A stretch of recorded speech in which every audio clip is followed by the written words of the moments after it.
यानंतर बातमी नवी मुंबईतल्या. नवी मुंबईमध्ये विविध आरोग्य सेवांचं लोकार्पण झालं. निमंत्रण पत्रिकेमध्ये एकनाथ शिंदेंचं नाव नव्हतं आणि पालकमंत्री असूनही शिंदेंचं नाव नसल्यानं मोठ्या प्रमाणावर चर्चा सुरू झाली. नाव नसल्यानं नरेश म्हस्के यांच्याकडून नाराजी व्यक्त करण्यात आली. तर कार्यक्रमस्थळी शिवसैनिकांनी गोंधळ घातला. गणेश नाईकांची गाडी अडवण्याचाही प्रयत्न शिवसैनिकांनी केलेला आहे.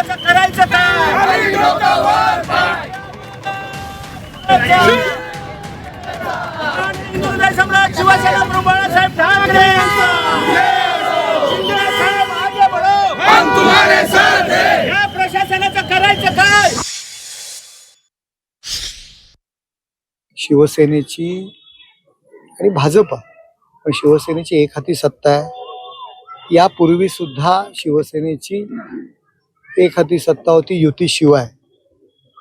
आता युती आहे, त्या ठिकाणी आम्ही सुद्धा या ठिकाणचे जे मंत्री आहेत त्यांचं नाव टाकत असतो. आता या ठिकाणी अशा पद्धतीत जर पत्रिका मी अजून पाहिली नाही, तर शिवसैनिकचे नगरसेवक शिवसेने स्टाईलने त्याला उत्तर देतील. आता ते रोजचं चालू आहे त्यांचं तिथं. परवा ते विमानतळावर नवी मुंबईचे असंच झालं, आता असंच होतंय. खरं तर एकनाथ शिंदे यांना भारतीय जनता पार्टीनं आता नकोसे झालेले आहे. तर म्हणून असे जाणून बुजून असे प्रकार होतात.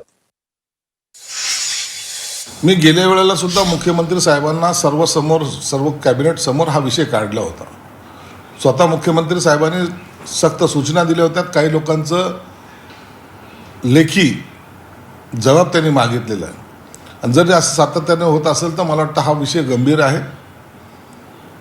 उपमुख्यमंत्र्याचा अपमान करणं हे योग्य नाही. म्हणून उद्या पुन्हा या विषयावर चर्चा आम्ही निश्चित घडून आणू आणि जो कोणता संबंधित अधिकारी असेल त्याच्यावर कारवाई करायला भाग पाडू.